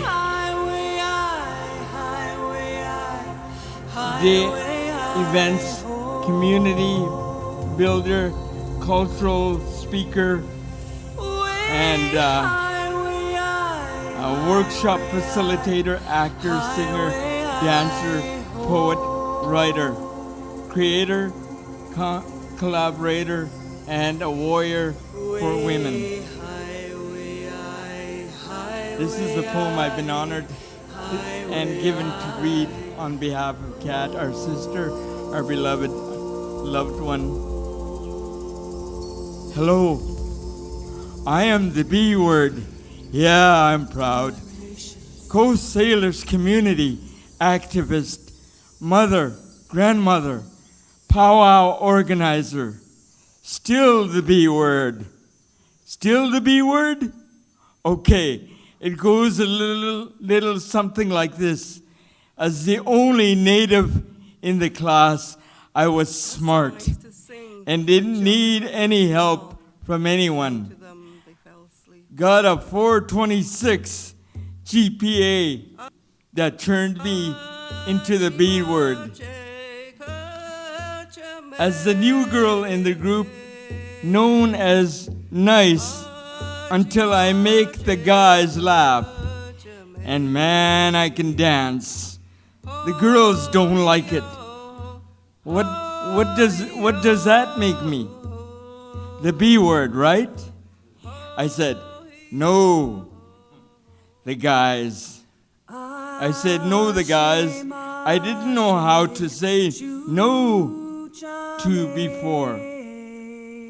That transformed me into the B word, right? My now ex's ex spread this little jewel around town. I had an affair with 4 jewels around town. I had an affair with 4 guys who had girlfriends. I let those couples know what was going on. They were cool. I still felt like a fool. Still felt like the B word. In time, I evolved, transformed myself like Brother Wolf, wandering the earth.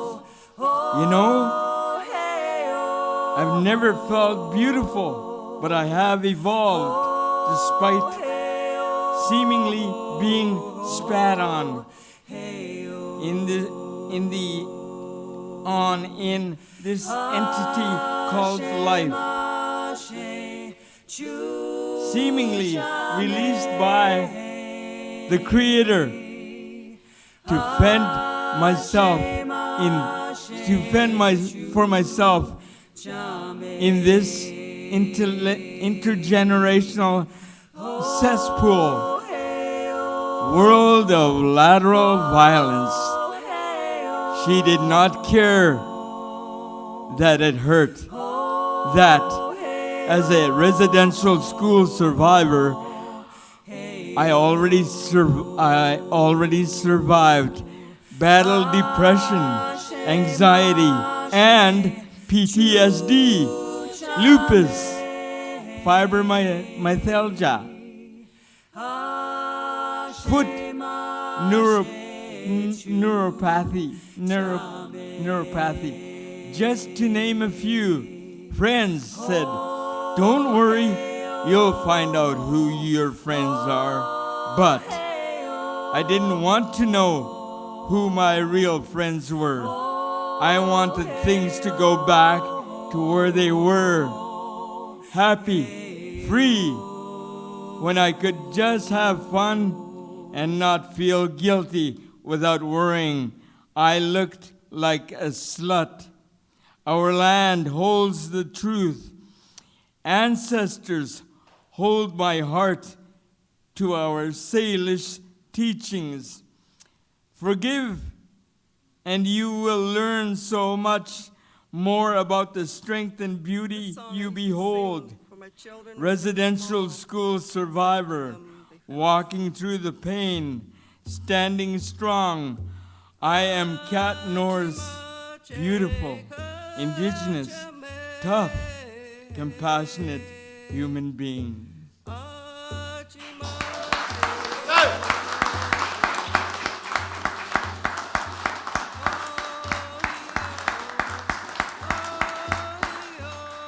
Can you put that last song you played on the lullaby song a little louder in the background, please?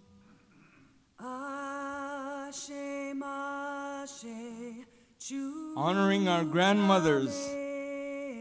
How do I honor our grandmothers and their legacy? By understanding the legacy and history, listening to the answers in my heart, retrieving what still exists by doing and learning as I go, knowing and sensing that you are present today. I lost my ability to bond with family. I was forced to nurture and bond with strangers. I know and realize I must change the paradigm. I no longer want to survive, but thrive. Does thrive mean running away from my legacy, our legacy, their legacy? Or to learn to bond with myself and nurture myself, and therefore learn to nurture and bond with community and our people. I'm beginning to understand our history and its continuing impact on our people today. I realize I cannot run away from the responsibilities you, my ancestors, have bestowed upon us today. I understand what we are dealing with. I understand the history. I am a part of it. I live it. I eat it. I drink it. I sleep it. Running away into our history is the answer. Not running away, but dealing with it head on. Giving those a hand up who require it daily. We move forward together. Together, keeping the hope and the embers burning. Like the intangible sacred fire, its intangible red smoke rising to the skies. Our living legacy lives on, and our greatest resources are our youth, the invisible heroes. Our youth are passing faster than our elders, and we must and have the responsibility of changing that paradigm.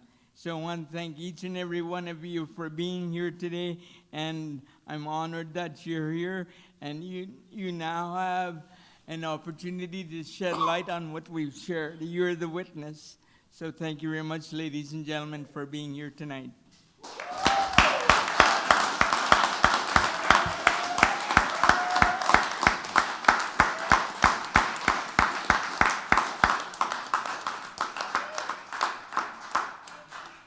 I'm good. Thank you, Stephen. Stephen Lytton, one more time. Thank you. What a beautiful way to wrap it up. Thank you for sharing the work of Kat Norris and the memory of Kat and the work that, yes, and that last piece was by Stephen as well. Thank you so much for sharing that. We also heard from Shauntelle D.C. reading the work of Zaccheus Jackson Nice. Todd Wong reading the work of Wayson Choy in the second half. Isabella Mori reading Muriel Marjorie. And, yeah, come on up. Yeah. Don't be shy. Don't be shy to share the love. In the first half, we had also heard from Elwin Xie, Gilles Cyrenne, Ghia, Kedrick, and Diane Wood. Reading the works of Bud Osborn, Joan Morelli, Sandy Cameron, and Robyn Livingstone. And thank you so much for being here this evening. Again, thanks to Andy for looking after the sound and getting the images up on the screen, to Hector and Kemet for doing the live stream. So this has been shared all over the world. And of course, for Priscilla and Colleen for working the front of house and looking after the food and beverages, keeping you nourished alongside the nourishment of these words. So thank you so much. Do people have to leave right away? Okay. RC the Emcee. That's me. Thank you so much. And thanks to Teresa. Yeah, let's get a little bow from everybody if you want. Bow whichever way you can. You don't have to leave right away. You can have a nice, slow, soft exit. Teresa, how about a photo op? Oh, maybe a photo op. Before they leave. So thank you for being here and leave on your own accord. Thank you so much for supporting the festival. Good night.